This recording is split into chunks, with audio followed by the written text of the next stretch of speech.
A very warm welcome. In this video today, we're going to talk about F1's new champion and the first Dutch champion, Max. My honest thoughts on him as well. He had a sensational 2021 season. Finally, Red Bull gave him a package which he could compete and actually fight for a championship rather than winning a couple of races a season. Yeah, it was pretty evident and clear that Red Bull had a very competitive car. People like to say that Mercedes had the best car all season. That is simply not true if you look in the middle part of the season. Red Bull were dominant.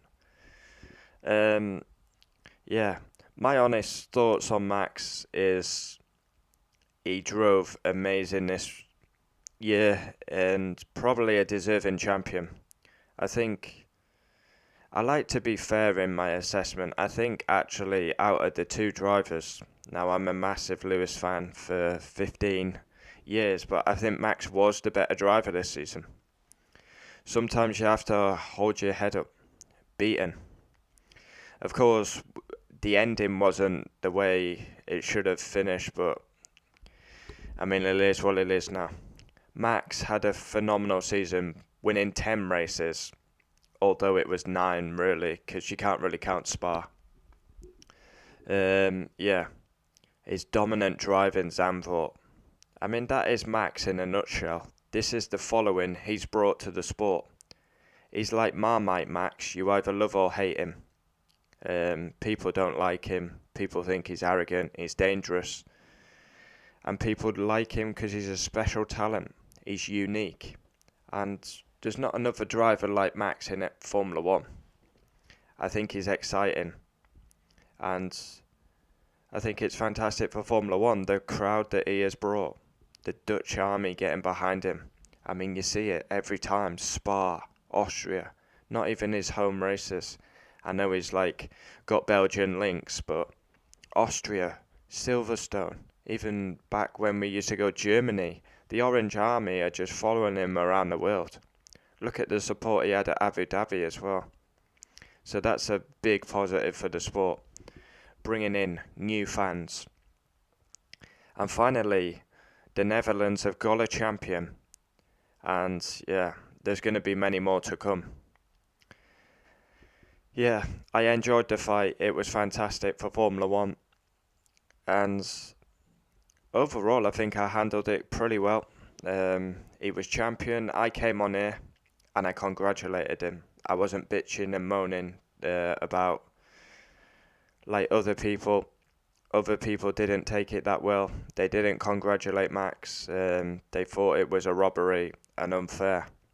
I tried to come on here and be fair because, of course, I support Lewis. But if I come on here and say him now, again, Max is not immune from criticism.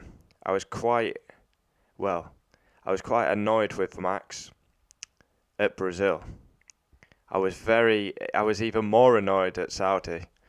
But he's a fantastic driver. But I've got to say, Brazil was over the top.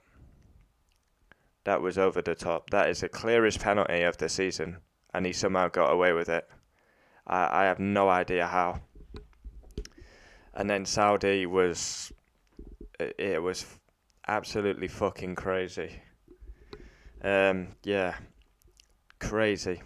Every time Lewis went to overtake, Max would just come back, dive bomb him. It was mad. But to be fair to Max and Red Bull, they kept it clean at Abu Dhabi. It would have been easy to take him out, but he won it in a controversial manner, but that was not Max's fault. Max got very unlucky at the likes of, we had the incident at Silverstone. We had the incident at Hungary where he got taken out by Bottas, and obviously the tyre failure at Baku. So, over a season, it's got to even itself out. You get unlucky moments, lucky moments. Max has had unlucky moments. He got lucky at Abu Dhabi, but it is what it is. Yeah. He's always been a sensational talent. When he came into Formula One at 17, he was fearless and he didn't care about the big names. He's clashed with all the big names. You look through the sport, he's clashed with Lewis, Saudi, Brazil, Bahrain, Vettel. He's clashed with Vettel at China, Mexico.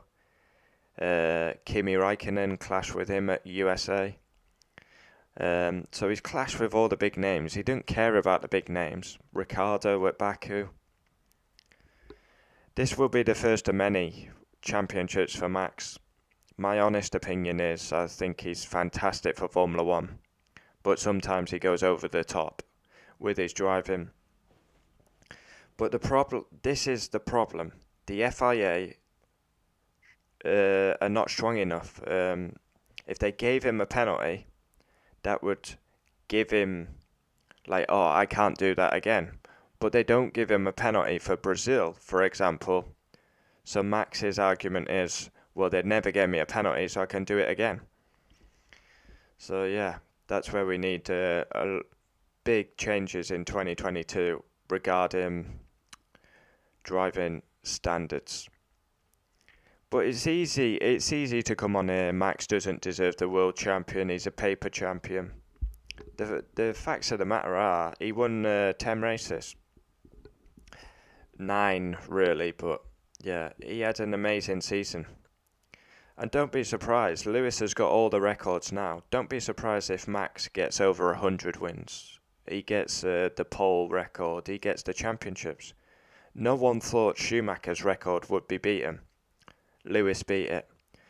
No one will think Lewis's record can be beaten. Don't be surprised if Max wins it, because if he wants, he's still got 15 years at the top. So, yeah. Finally, Red Bull deliver him a package. It's going to be interesting. Did Red Bull put all their eggs in one basket for the 2021 season, and they haven't been concentrating on 22? These are all questions that need to be answered. Comment down below your honest opinion on F1's new world champion, the 24-year-old Max. What a sensational talent. Yeah, and I really hope it's the same again next year. Comment down below your honest opinion on the Dutchman. Adios.